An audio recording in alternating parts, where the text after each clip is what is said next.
The McElroy brothers are not experts, and their advice should never be followed. Travis insists he's a sexpert, but if there's a degree on his wall, I haven't seen it.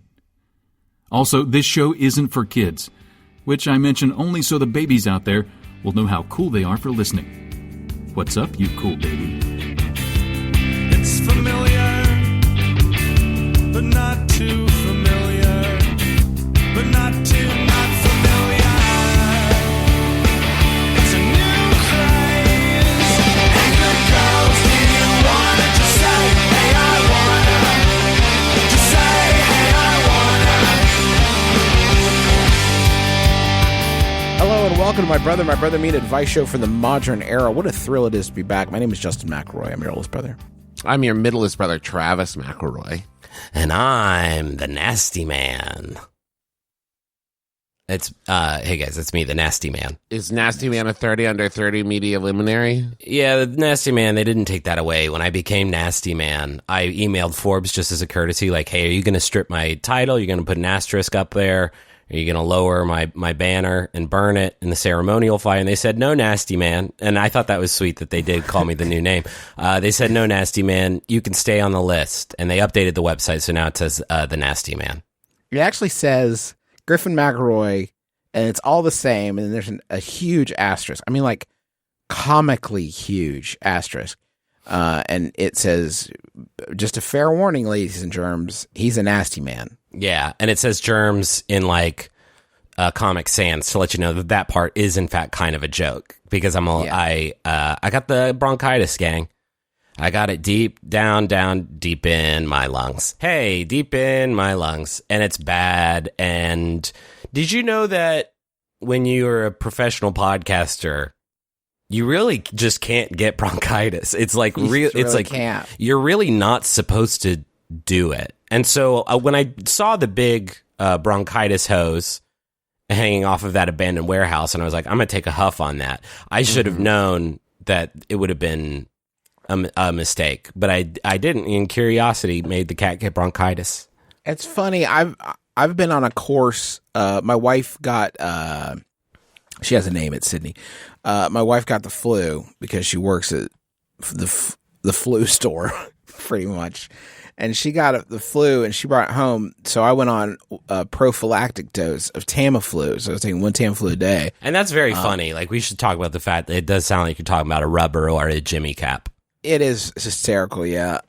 So I'm taking that. And it's the closest I've ever had to having a superpower. Like, I'm just wandering around town. I see a sick person and I run up and I embrace them. Yeah. Like, because they haven't had touch. I would love in a while. big embrace. I do. Right now. I, of course, ask consent first, and then I give them a huge bear hug. I just say, like, it's going to be okay.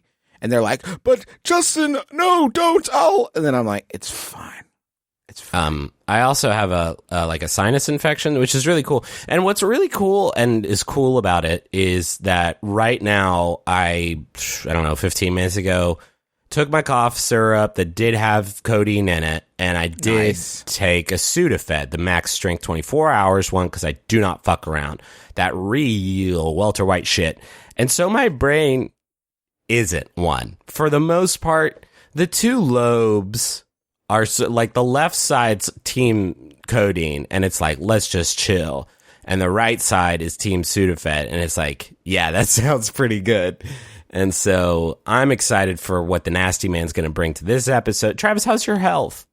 Oh, my health is great. I'm recording this from a hotel room in San Francisco for San Francisco Sketchfest. Got any lotions? What? Lotions. Do you have them from the hotel? Oh, yeah. So I'm going to steal those lotions.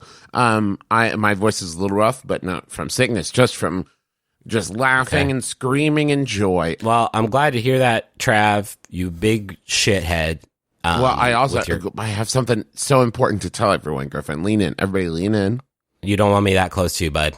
The hotel room I'm in is 420. No, you did it. It's the dream. I did it. I'm in the lead number. I live in it now. What was your exact reaction when they told you? I think I just kept saying, really? Really? Like a child who had just come downstairs on Christmas to find an Ewok Village playset below the tree.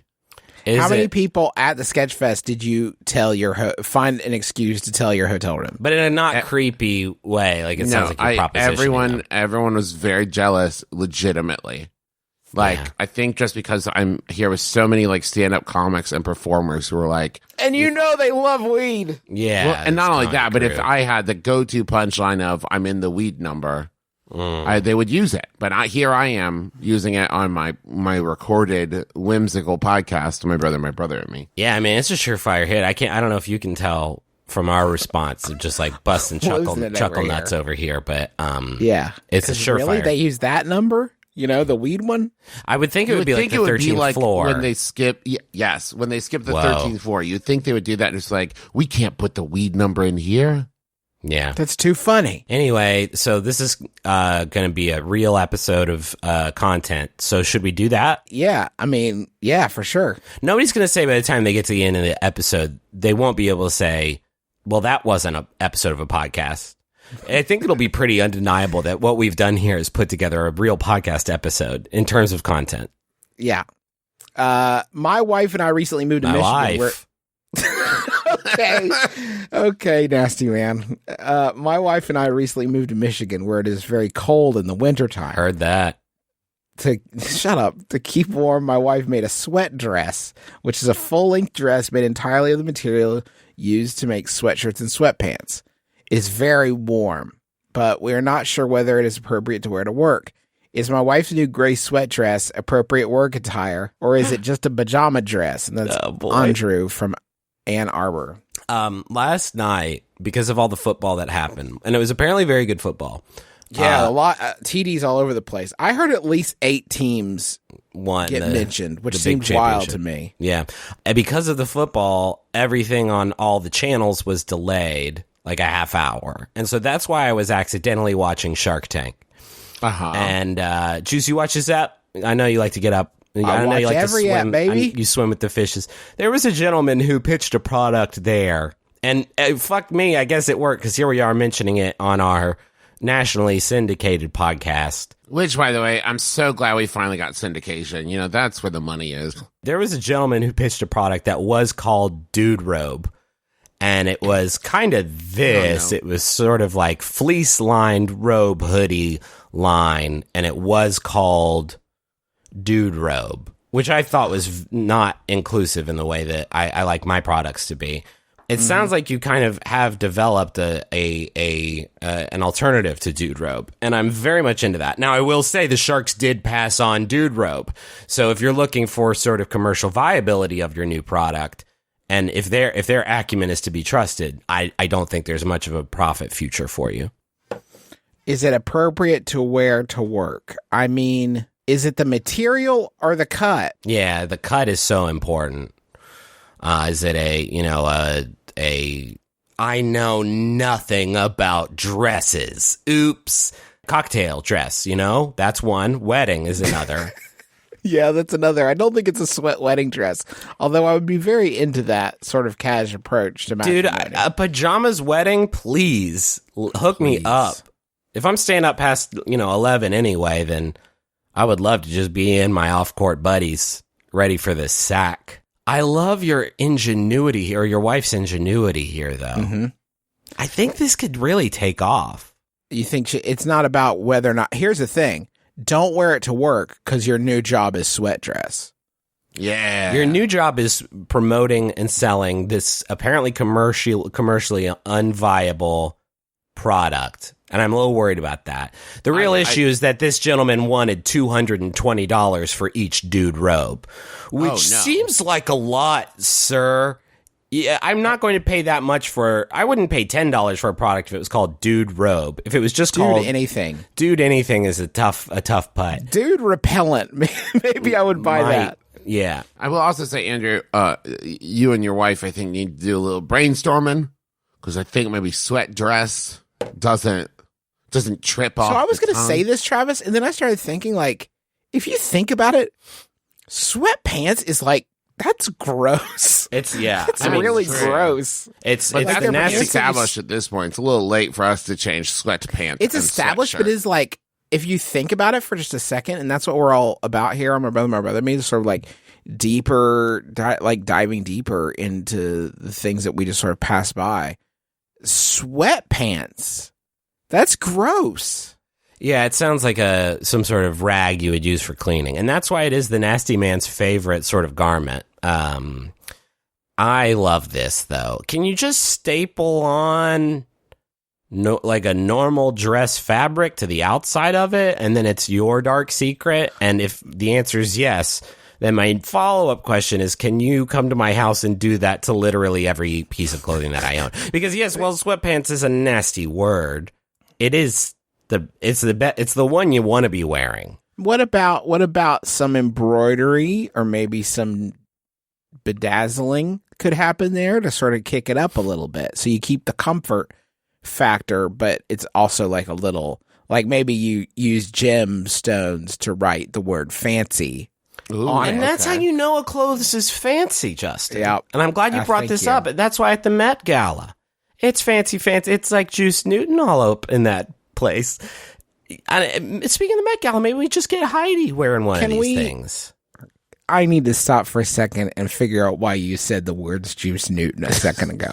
I also was wondering this. Okay, no, don't help him.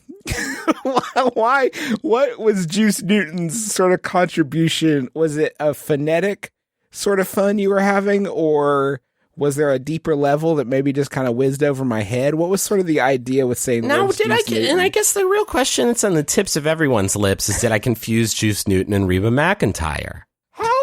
Okay, she did fancy. Okay, yes. See, thank you, Nasty Man. We got inside the bit. So happy to finally have that one. What was Juice Newton's jam? Juice Newton's jam. I just Googled Juice Newton's jam. Guys, should we delay the episode recording of the podcast? Juice Newton, best song.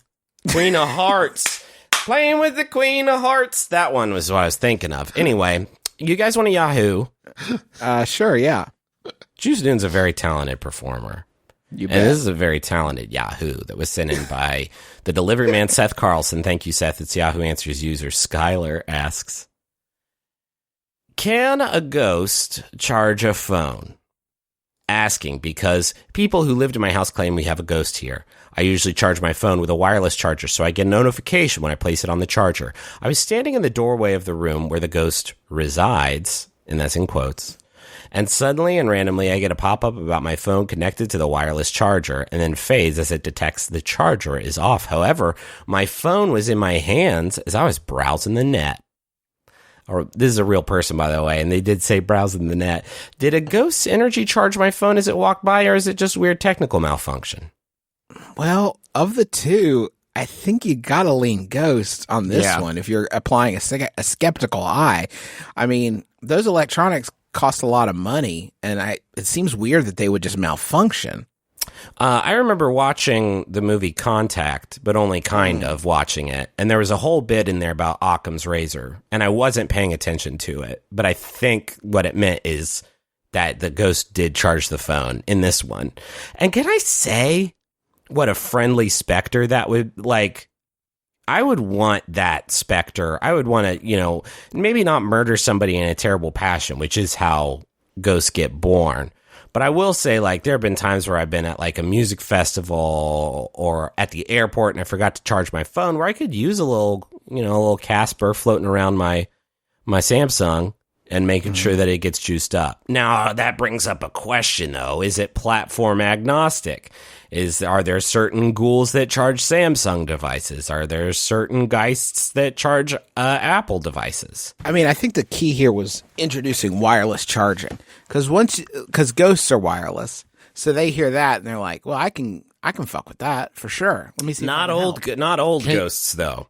Old ghosts have sort of they got sort of an iron lung situation where they do need to be plugged into the wall to go.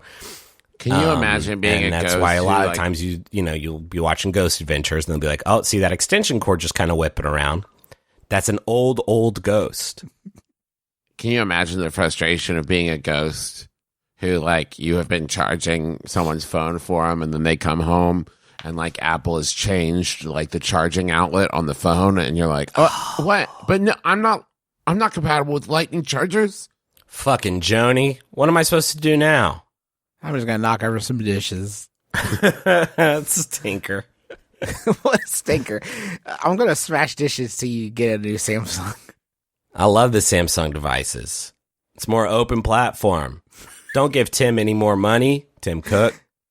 Ghosts are more compatible with the Samsung platform. It's just the frickin' truth, people, because Tim locks it up so you can't play all your, emulators and stuff.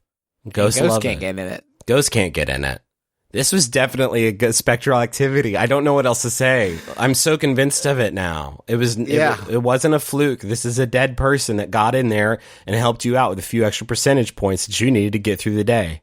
It's bad enough that Tim made it waterproof, so no squish ghosts can get into it. Like all the wet ghosts that are around, they can't get into your phone at all. What if they need to get in there to help solve a crime for some well-meaning neighborhood kids? They can't get in it. What if Ghost Rider got into your phone and was like, Jesus Christ, there's a lot of pornography on here. I don't actually want to help with this anymore. Why is the symbol for Waze a ghost? This is just a thing I've always wondered. The app Waze, the little icon is a ghost with wheels. Never understood it. Is that It an didn't app, used to be that like, way. with It a was ghost in it? No, it was a car. And they're freaking ghosts. Did the car crash and turn into a ghost? Another possibility. Do cars have ghosts? We can't even start to bust into that one, but yes, especially Teslas. All electric hybrid cars, extremely haunted. But that's how you Very get to drive haunted. from, San Francisco to Phoenix on one charge. You have 4 or 5 ghosts sort of pit crewing you there inside the trunk of the one. So here's my question. I'm walking around my everyday life. Then I die. No. I know, but in a terrible fashion with lots of unfinished business. And I become a ghost. So my question is, does that mean that now, right now, sitting here, I have a ghost inside me, and so everyone is haunted? Ooh, wow. And now we've gotten to it, folks. 300 and some episodes in, the big philosophical one is all of us haunted with a literal ghost inside of us, just waiting to jump out and do a scare when we die. No, And right? the answer is probably. The answer is probably. All the great theologians and philosophers throughout time agree. Descartes, the other ones agree. There's definitely a little ghost in there. And is it scary? Is it definitely or probably? Is it probably or definitely? Yeah, probably. That's what when on Descartes' deathbed he was like, "Here it probably comes," and then he died, and then a ghost probably came out. You are okay, Griffin. With all due respect, that's all nonsense and hogwash and bullshit. Ghosts are not piloting our bodies. Ghosts are created from somebody dying in a terrible passion. So you don't automatic. It's like a chemical. With eggs, like if you have it, imagine an egg. Okay, wait, give me a second. Give me a second. Let me get there. Let me imagine an egg. Hold on. Yum. Okay, imagine an egg. Okay, Wait, hold on. Am I still imagining the first egg, or am I imagining a second egg? so this is the same egg. Okay, Yummy. you crack the egg and crack it into a bowl. Okay. Oh, I'm sorry. I was picturing a hard-boiled egg. Can we start over? Can we start over? Start over. Go get a fresh one. Okay. Bring it back out. Okay. What should I do with this? What should I do with this fucking first egg though? Because I can't just have a bunch of eggs rattling You around keep my your brain. egg. Your egg was fresh Oh, good. and organic. So keep your egg. And Travis has got a new one. Mine's Okay. a turtle So egg. Should I have said that? Any egg is fine. Let's say it's a chicken egg. Any egg will do. Okay. So crack the egg into a bowl. Slow down. Justin, baby turtle came out. Is this the analogy? No, it didn't. It's a chicken egg. Just play along with me. Yes, here, okay? But you Please. didn't Just tell let me to get through. picture a This bowl. isn't. Let me warn you now. This isn't that funny. So if we prolong getting to the end of it, it's not going to be worth the payoff. So you just have to let me just talk you through this. Okay. So you Okay, crack an egg okay. into a bowl. Okay. Got it. And you take the shell and you throw it in the trash, right? Or you compost it. It's up to you. I don't know your setup. Did you do that? Yes. Yeah. Let me imagine a Okay. trash can. Okay. Okay. So what's in the bowl? Egg. Egg. An egg, right? Yes. Okay. So that's weird. All right, you guys want a Yahoo? Because if you think about it, it was an egg when it had the shell on it. You crack it into a bowl. In the bowl, you have an egg. Yeah. But it doesn't have a shell. So which is it? Yeah, so... And I think ghosts are kind of like that. Okay, but hold on, Justin. You have just proven my point, which is the egg is inside the shell the whole time. And so what you're saying is these fleshy sacks in which we live are the shell, and the ghost is the human. I'm saying it's a prison. I'm saying our bodies are prisons for ghosts. Okay, because you started this saying that ghosts were not just in there piloting us around, but rather now you're saying they're trapped. You shut down any Meet Dave jokes that we could have made, which was fucking selfish of you. Yeah, but then I listened to my egg thing, and I was like, fuck, that's a good point. Yeah. Maybe that is. Hey, speaking of eggs, I think that maybe we should take a second and explore some farm wisdom. If you crack an egg into a bowl, it's still an egg. Farm wisdom. Welcome to Farm Wisdom. Nice. It's a segment on the show that we do when people send in farm wisdom. And this one was sent in by Becca Fenn. Thank you, Becca. And I guess before we get started, a quick straw poll from you, my brothers, in the audience. And it's appropriate for farm wisdom. Yeah, oh, good. So put straw in Comic Sans so you know it's a joke. And the question I have for you, Justin and Travis, just straw poll, hands up, yes or no vote, is if horses have fingers? No, they have hooves? Yeah, I'm going to say no. Well, Becca says, in the spirit of collaborating and thinking about these beautiful horse friends pulling carts, I thought you'd like to know a little bit about their legs. I come from rural Vermont, so I'm familiar with a lot of farm wisdom, but finding this out today fucked me up. Yeah, by the way, heads up, this is going to fuck you right up. Horses' legs are giant fingers. The reason they have such poor health outcomes after breaking or otherwise injuring their legs is because their legs are actually hyper-specialized fingers. Similar to human fingers, there's very little muscle supporting the bone, just a lot of cartilage and tendons and whatnot. This is from a Quora thing about if horses have fingers. And the answer is horrifyingly yes. The carpus is called the knee, but it is anatomically the wrist. From the carpus down, the horse has just 3 finger bones. The large one in the middle is called the cannon bone, and it goes all the way to the fetlock joint, which looks like the horse's ankle. The 2 vestigial finger bones descending from the carpus and providing lateral support to the cannon are called splint bones. The part you might think of as the horse's foot is called the hoof. I didn't really need that part. The hoof wall is a particularly tough fingernail material with sensitive tissue beneath it, just as your fingernail has, and the smallest part of the phalanx bones within it, anatomically comparable to the tip of your finger. The oldest equines, this is additional information if your bean's not completely freaked out, the oldest equines have 5 toes. As the species evolved, horses gradually dropped their digit number down to 4, 3, and then just 1. Like their ancient ancestors, modern horses have the genes for 5 toes. Get the fuck out. So these are fingers. When you look at a horse, I want you to imagine head, neck, torso, and then 4 galloping, cantering, powerful, long, fuzzy fingers with ending in fingernails that are the hooves, which, by the way, horseshoes sound real bad now. They sounded not great before the whole process, look kind of yucky. I understand it does provide protection. Yeah, I mean, when you think about it, you probably don't want to be walking around directly on your fingernails. But yes, these are fingers now that are on these horses. So it's fun now you can do it with your hand, or you make your hand down in a little walking monster. And that's kind of what a horse is, if you think about it. Big finger having walk monster. So wait, so their head is a finger too?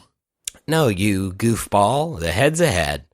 The rest of it's the fingers all the way down. But if you had asked me, Griffin, I can't assume that anymore, because you had asked me 10 minutes ago and I told you their legs were legs. Yeah, and now it's like their fingers are legs, and their tail is a finger, and their head's a finger. The number one test scientists use for something's a finger is if you cut it off, does the thing die? And if you cut a horse's head off, it will die. So it can't be a finger. Can't possibly be a finger. And It's also, actually- if you point at a horse and say, hey, do they point their hand at you or their head at you? You know what I mean? Yeah. So if you go to a horse and you're like, give me 5, and the horse is like, no.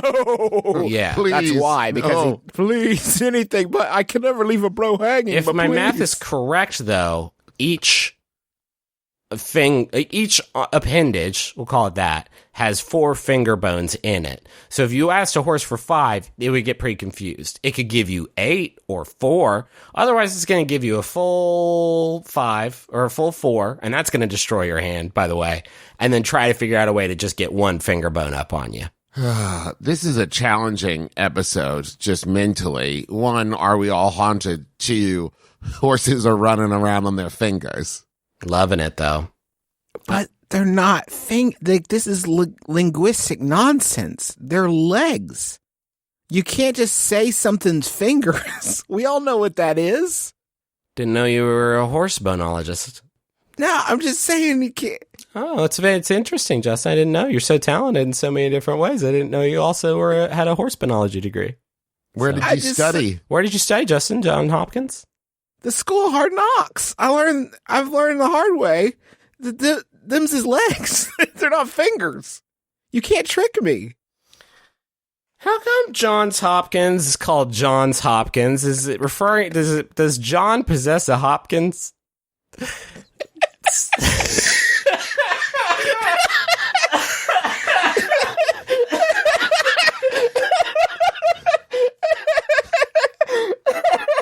Christ almighty. Anyway, should we go to the money zone? His parents named him Johns. All right. Multiple. So here comes the money zone.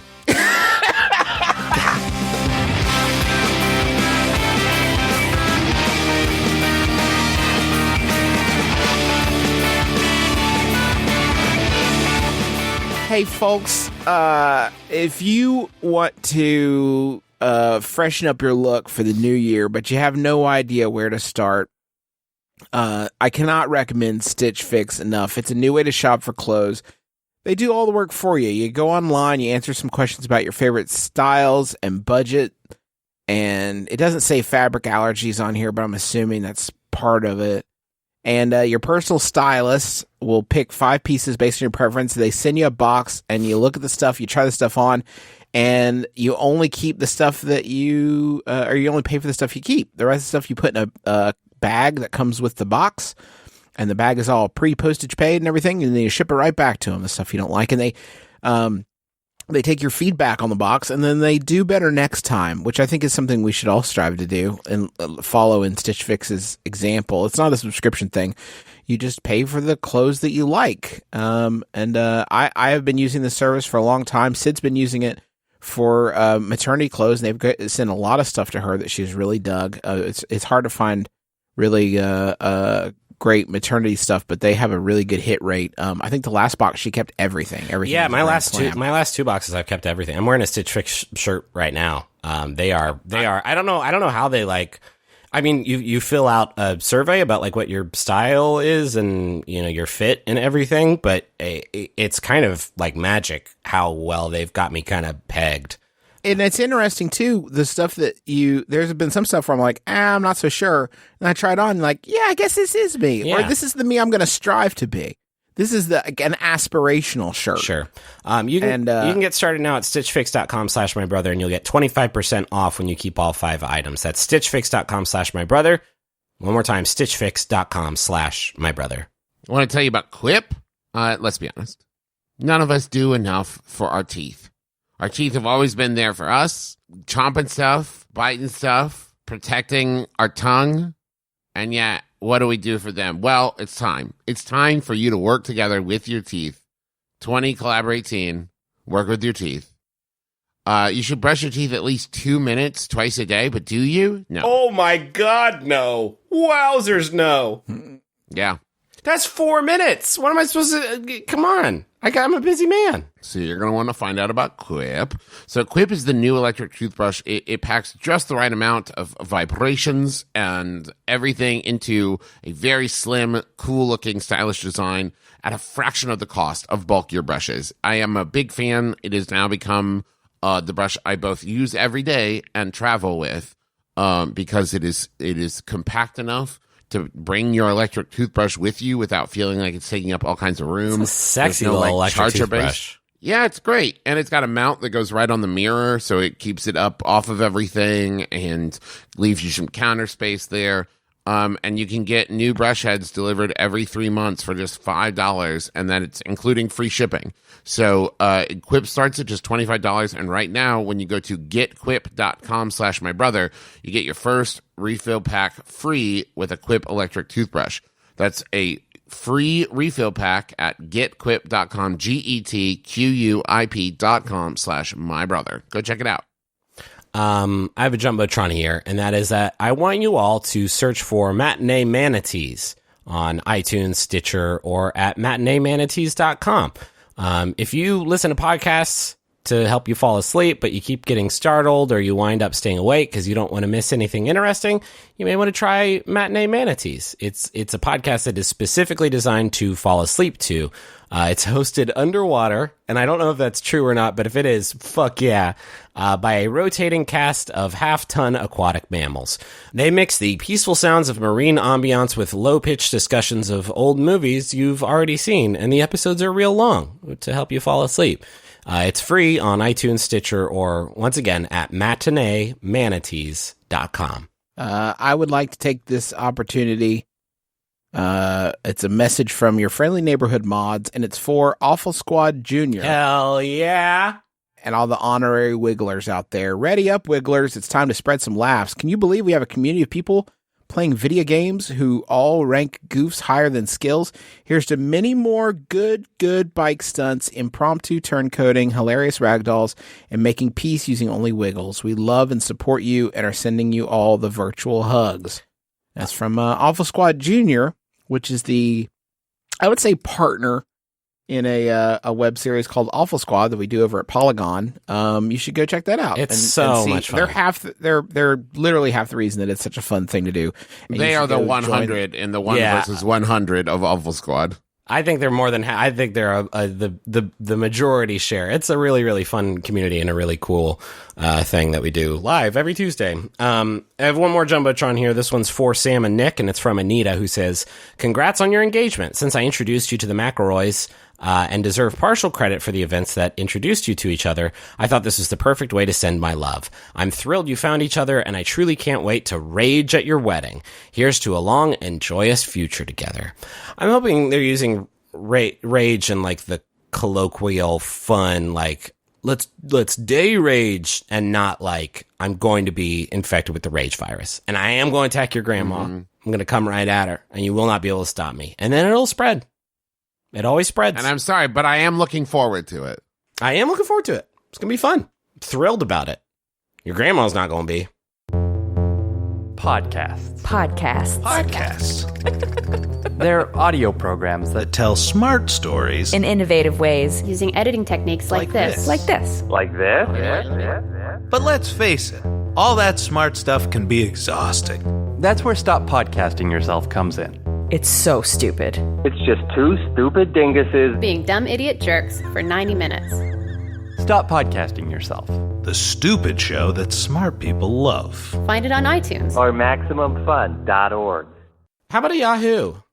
I love that, Griffin. Thank you so much. Yeah, this is one from Level 9000, Drew Davenport. Thank you, Drew. It's Yahoo Answers user D who asks, and this is not the setup for a joke, but it could be. Isn't everything we do on this podcast that? Anyway, why do people from New Jersey ski in their jeans? I don't know. Why do they? I fucking just said, why do people from New Jersey ski in their jeans? I don't know. Why do they? This is tough. This is tough. I mean, it's tough because Travis is antagonizing me. But it's also, you got to put on a sort of nylon, snow-resistant ski pant. Because if not, oh, okay. Well, Travis, have at it. What if you got some really cool-looking jeans?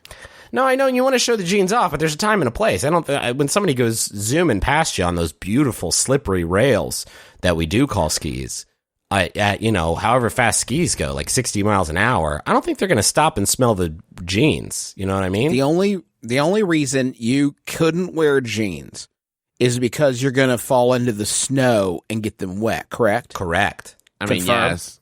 That's if you fall down. Yes, thank you. This is what I'm saying.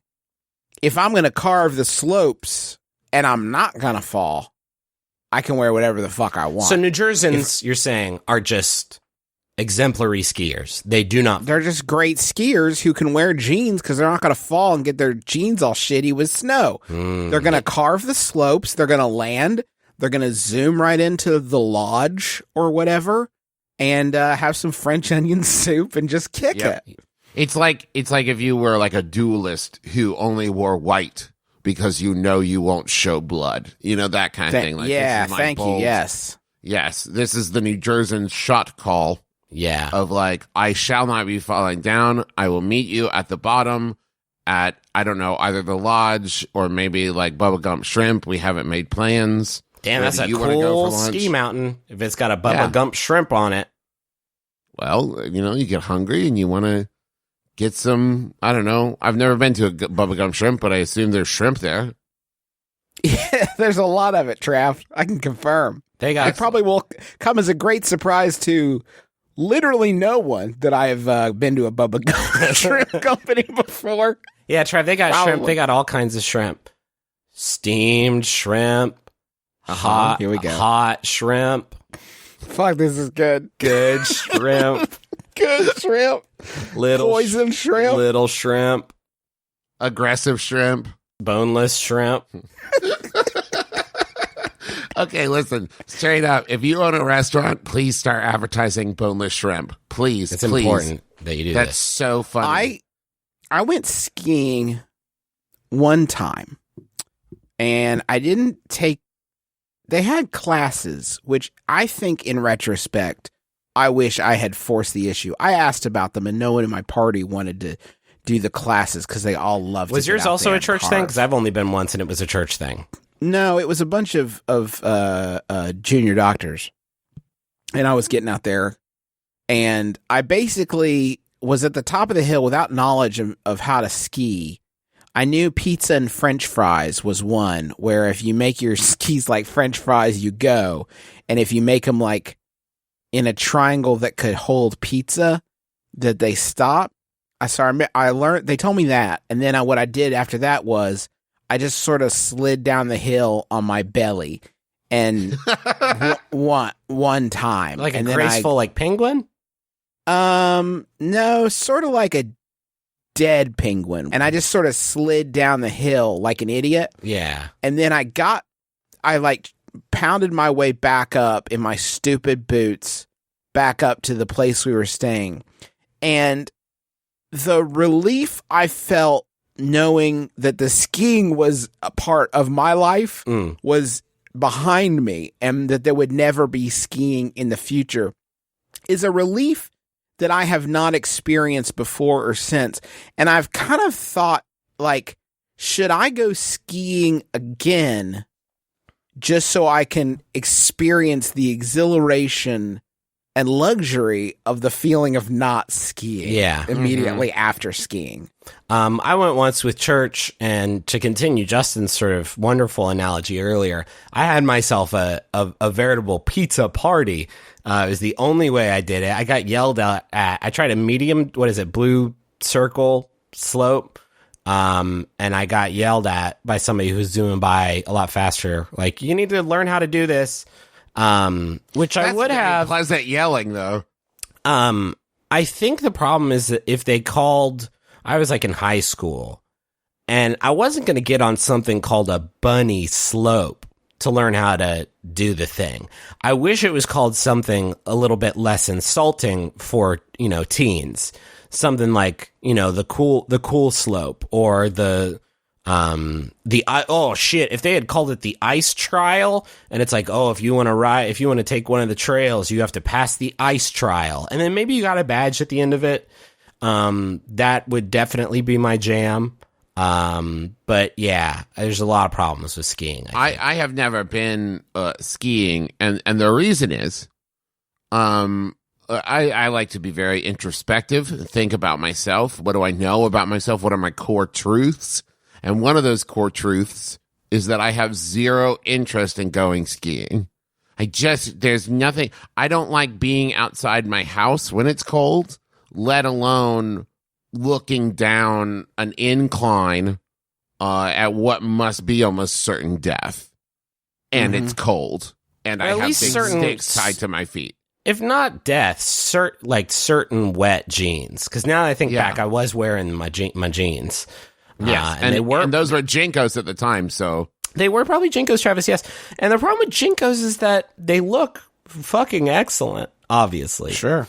But those big leg holes are essentially welcoming snow mouths that just gobble the stuff up and deposit it directly on my calves, thighs, and business. And I'm just saying, at the end of the day, I took off the Jinkos, and there were two perfectly sized sort of leg molds inside of it, made out of snow. You could have made the bottom half of a very convincing Griffin snowman, and not just convincing, anatomically correct. My wiener got really weird. Oh, got it. Okay, yeah, thanks. Because I was not sure what you were sort of talking about. Yeah, the snow made it really weird. How about another question? Give you a weird dick. Yeah, that's great. Here is one.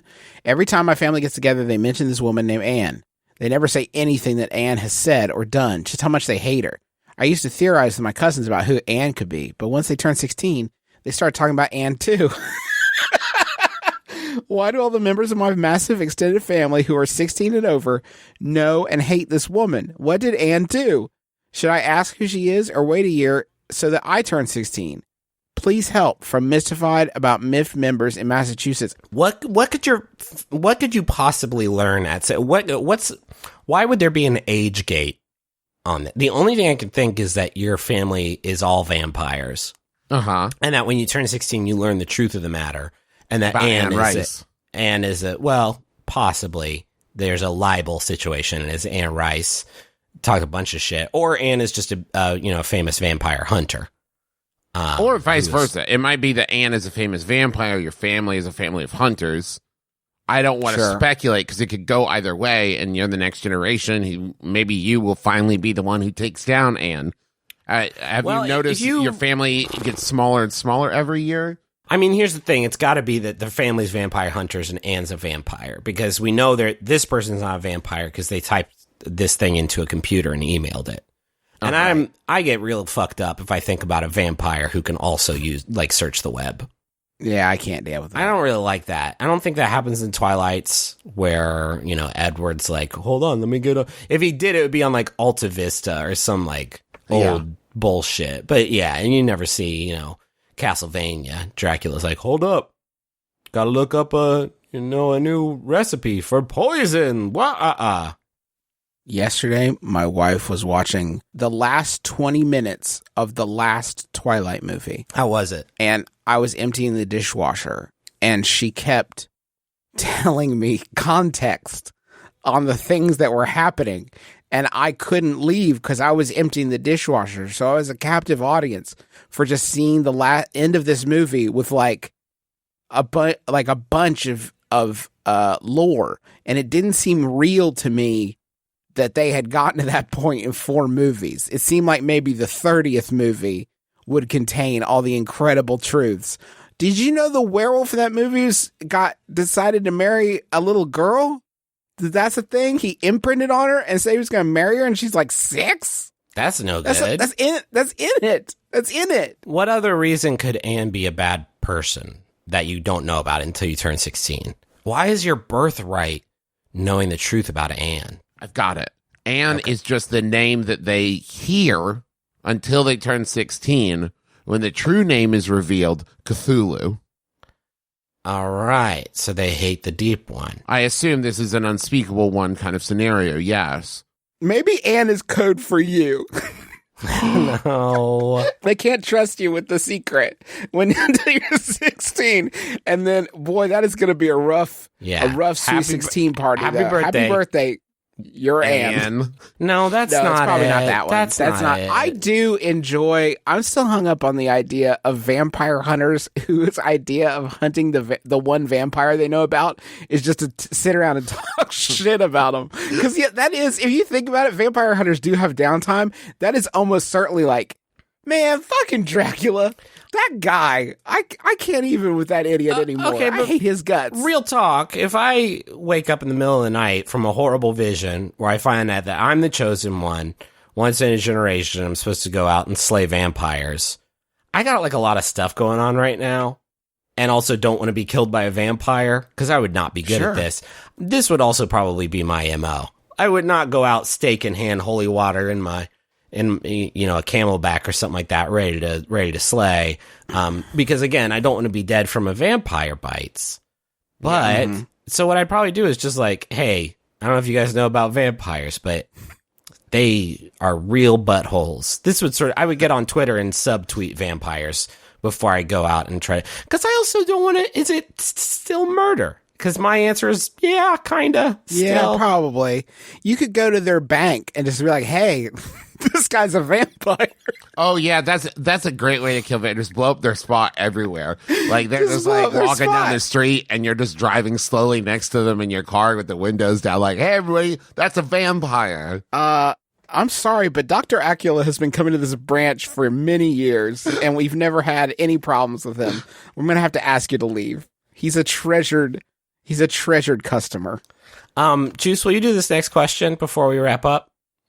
Happily, Griff. Just now, in the airport restroom, a man a few urinals down from me stopped peeing, moved one urinal over to his left, and then continued to pee. Why did he do this? That's from Befuddled in the Bathroom. Let's just, should we just round robin? Just list a reason why you would do it? Because we've all been there. The urinal was full. Urinal's full, Travis says. Justin, you got one? He saw that there was a new urinal cake in the next one, and he just couldn't resist the temptation to destroy it. Yeah. I mean, urinal spider. You see one, you gotta go. It's probably one of those three. I mean, it's also could be a game in Japan. When I was there for my honeymoon, there's some places that have like games built into the toilet. Where, you pee and maybe you're peeing on a target, or it's measuring your sort of fluid and then you get a high score. Maybe he already beat the game, wanted a fresh save file, maybe a new game plus, pop one over. Maybe it's a different game. He's like, oh no, this one's a driving game. I want a punching game. And so he went over to play a different piss game. Maybe he realized right in the middle that it wasn't a urinal at all, but in fact a mimic who is trying to eat him. A nasty mimic who loves pee-pee. Yeah. Maybe he filled it up. Travis already that was did the that first one said I said. Yeah. Yeah, I'm just agreeing. I just wanted to lend a little credence to my brother. Yeah. Maybe he did fill it up. Maybe there's borrowers in it, and they didn't see him at first. He was like, oh, sorry, little friend. Sorry, I peed on you. Oh, sorry, buddy. Let me scoot one over. Piss, piss, piss. Oh, there's one in here, too. It's okay. I knew it was risky when I moved in here. I knew that this was going to come with the territory. Maybe his goal was to try to pee in all of them in the same thing, and he just didn't, he didn't pace himself well enough. I mean, that's maybe he was playing Pokemon Go, and there was a ghastly, 4 feet to his left. Did you see a Guinness World Records person next to him like, you'll never do it? Not with that stream. Question, do you enclose your zone before you transfer, or do you let her ride? Well, they said they stopped peeing, which is good. That's a mercy. Yeah, that's obviously you want that to be done. But what I'm saying is there's a few steps after that. Well, yeah, you gotta make the audible whoop sound as you move over to the next one. I'm asking if he put his zone away before he transferred, or was it a full? Was he trying to keep his combo meter going, maybe, and he wanted to, complete the gap? I assume it went like this. He left it out. He looked to his left. And he was like, Doug, is that you here? And then went over to that one and started peeing in it. I don't think he put his wiener away, but I do think he recognized the urinal and thought it would be rude to not go pee in it. Yeah, it's got to be that, or the borrower, or you filled it up.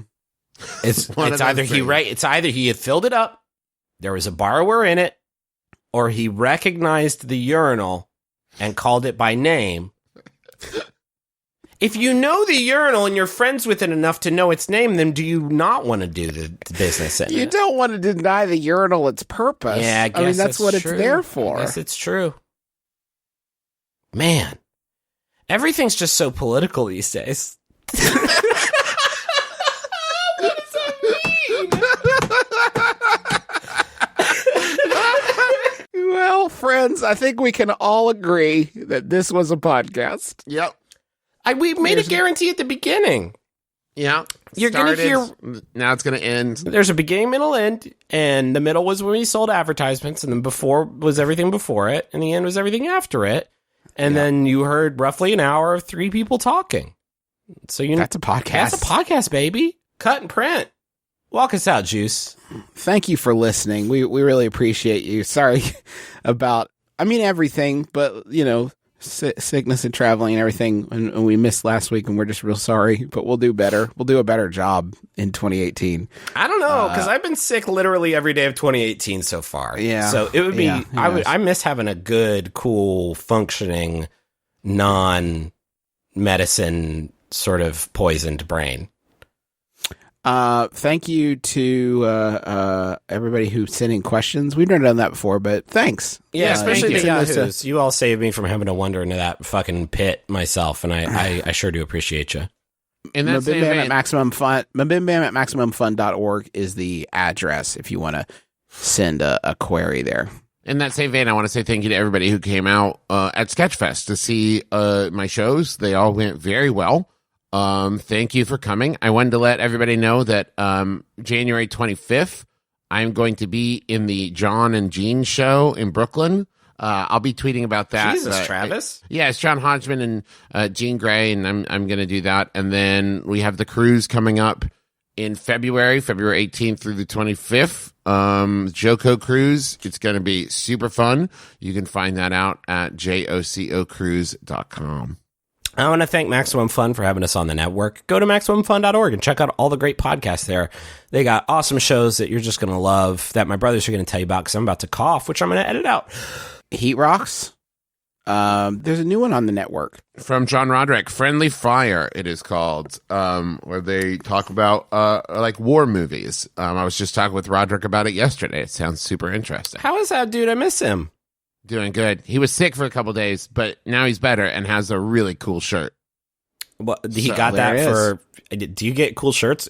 If you get a cool shirt when you get over an illness, then I've got the coolest shirt ever coming my way. Hey, speaking of John Roderick, thanks to that good dude for letting us use our theme song, It's a Departure, off the Long Winters album, Putting the Days to Bed. It's a really, really fantastic album that you're just going to love. And that's going to do it for us, folks, this week. So thank you for listening. And Griffin's got one final Yahoo to sort of take us out on. Yeah, this final one was sent in by Merritt Palmer. Thank you, Merritt. It's Yahoo Answers user Gangster Ghost, who asks,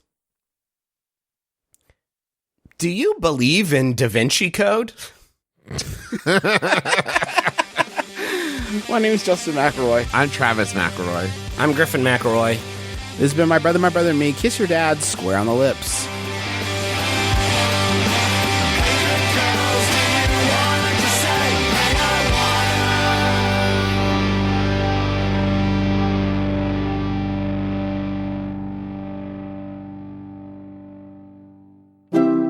MaximumFun.org. Comedy and culture. Artist owned. Listener supported.